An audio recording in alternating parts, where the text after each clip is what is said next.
नमस्कार दोस्तों, ब्लडी सत्य के एक और हैरान कर देने वाले बहुत ही ज्यादा अनोखे एपिसोड में आप सभी लोगों का बहुत बहुत स्वागत है। दोस्तों, आज के इस वीडियो में हम लोग बात करेंगे भगवान परशुराम के फरसे के बारे में। पहले काफी सारे वीडियोस ला चुका हूं जिसमें मैंने आप लोगों को बताया हूं कि आज भी कर्ण के कवच और कुंडल कहां पर मौजूद है, भगवान श्री कृष्ण का सुदर्शन चक्र कहां पर मौजूद है, भगवान राम का धनुष कहां पर है। ऐसे बहुत सारे वीडियोस आप लोगों के सामने पहले लेकर आ चुका हूं।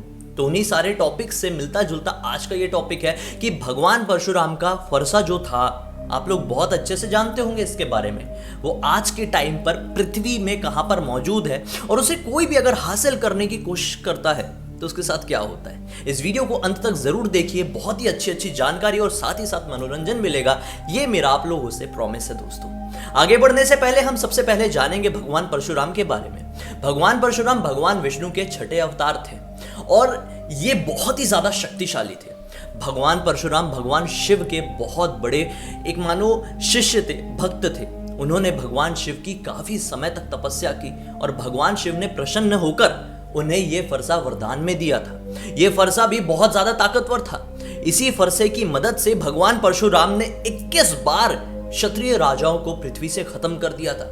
जी हाँ दोस्तों, अब खत्म क्यों किया था, इसके पीछे की भी एक कहानी है जो पहले के वीडियो में कवर कर चुका हूं। मुझे यकीन है आप लोगों ने देखे होंगे, नहीं देखे तो उसका लिंक इस वीडियो के डिस्क्रिप्शन बॉक्स में डाल दूंगा, क्लिक करके देख लीजिएगा इस वीडियो के बाद। ये तो हो गई फरसे और भगवान परशुराम की बात। अब हम बात करेंगे कि ये फरसा आज भी यहाँ पर कैसे मौजूद है। बहुत सारे लोगों को तो पता होगा कि भगवान परशुराम चिरंजीवी है, सप्त चिरंजीवियों में से एक है। भगवान परशुराम पृथ्वी में आज भी मौजूद है, कहीं ना कहीं पर आज भी रहते हैं। वो अमर है, चिरंजीवी मतलब अमर, इमॉर्टल है। अगर वो इमॉर्टल है तो उनका जो हथियार है वो भी तो यहाँ पर मौजूद होगा। जी हाँ दोस्तों, इसकी कहानी भी बहुत ही ज्यादा रोचक है। इसकी कहानी जानने के लिए वो फरसा आज कहाँ पर कैसे मौजूद है, ये जानने के लिए आप लोगों को मेरे साथ थोड़ा पीछे चलना होगा और ये समय होगा त्रेता युग का। त्रेता युग में जब भगवान श्री राम का विवाह होने वाला था माता सीता से, तो वो जनकपुरी में थे। विवाह के लिए भगवान श्री राम ने भगवान शिव का एक धनुष तोड़ा था। वो धनुष टूटने की आवाज बहुत ही ज्यादा लाउड थी। उस लाउड आवाज से भगवान परशुराम बहुत ही ज्यादा क्रोधित हो गए, क्योंकि वो उनके इष्ट देव का धनुष था। वो क्रोध में आकर तुरंत ही जनकपुरी पहुंच गए। जनकपुरी जैसे ही पहुंचे तो उन्होंने सामने देखा माता सीता, श्री राम, लक्ष्मण जी और राजा जनक खड़े हुए। वो क्रोध में आकर भगवान श्री राम और लक्ष्मण जी को नहीं पहचान पाए, क्योंकि क्रोध इंसान को एक तरीके से बहुत ही ज्यादा परेशान कर देता है। तो इसी एक परेशानी में उन्हें नहीं पहचान पाए और काफी ज्यादा भला बुरा कहे।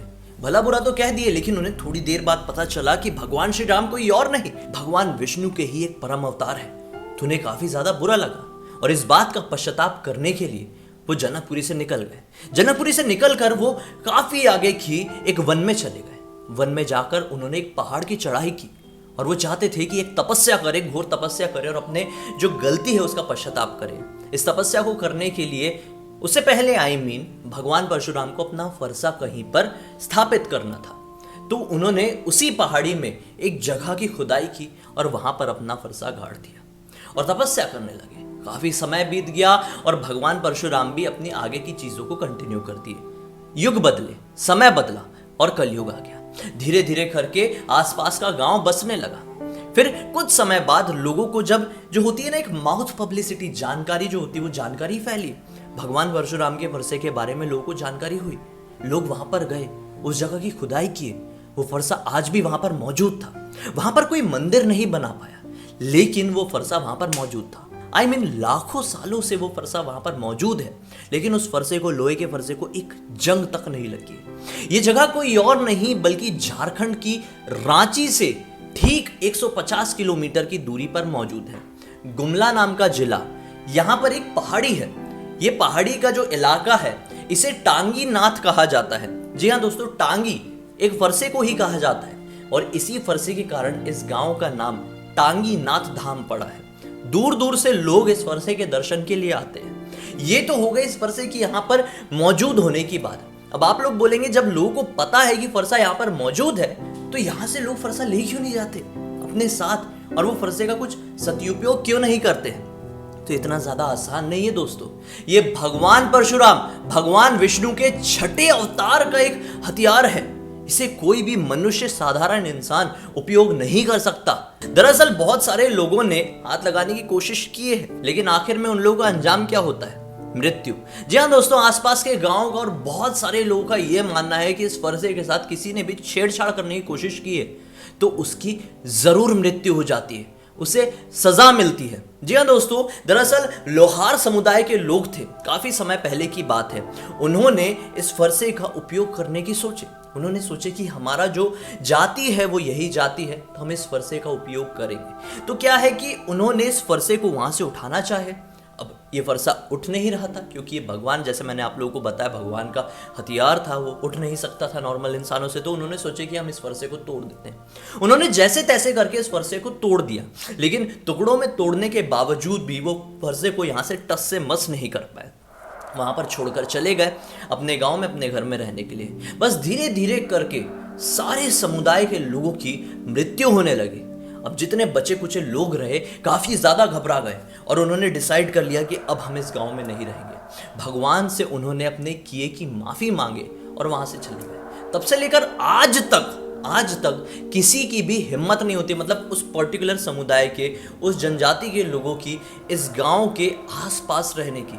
जी हाँ दोस्तों, ये बिल्कुल सच्ची कहानी, सच्ची कथा है। अगर आप लोग चाहें तो आप लोग भी इस फरसे का यहाँ पर दर्शन कर सकते हैं। ये जगह केवल इतनी ही ज्यादा नॉर्मल नहीं, मतलब अगर सुनने में आपको लग रहा होगा हाँ ठीक है यहाँ पर फरसा है, लेकिन मैं आप लोगों को बता दूं ये जगह और भी काफी सारे दृष्टिकोणों से अनोखी है। जी हाँ, यहाँ पर सैकड़ों शिवलिंग है।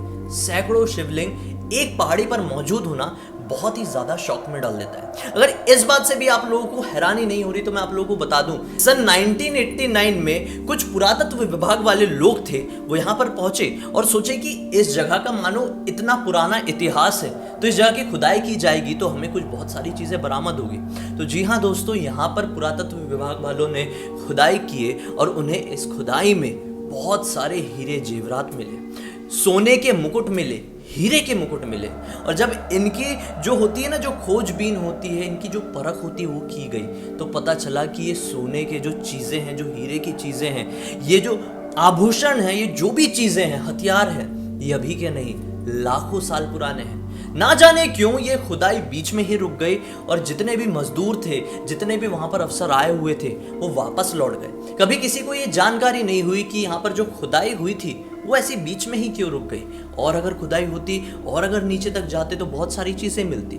इस खुदाई में जितनी भी चीजें मिली हैं वो पास के ही एक पुलिस थाने के, मानो जो होता है ना खजाना जो भी कहते हो, मुझे एग्जैक्टली वर्ड याद नहीं आ रहा है, यहाँ पे लिखा हुआ दिख रहा है आप लोगों को, यहाँ पर आज भी मौजूद है।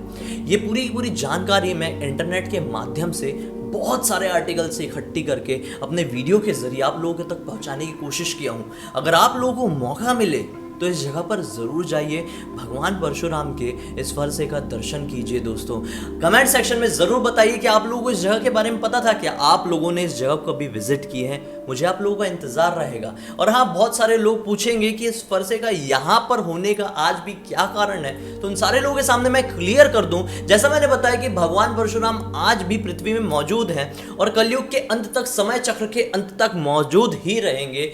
तो भगवान परशुराम जब समय आएगा भगवान कल्कि के साथ युद्ध लड़ने का, मतलब वो भगवान कल्कि के साथ मिलकर राक्षस कली से युद्ध लड़ेंगे, तो वो उस समय अपने इसी फरसे का उपयोग करेंगे दोस्तों।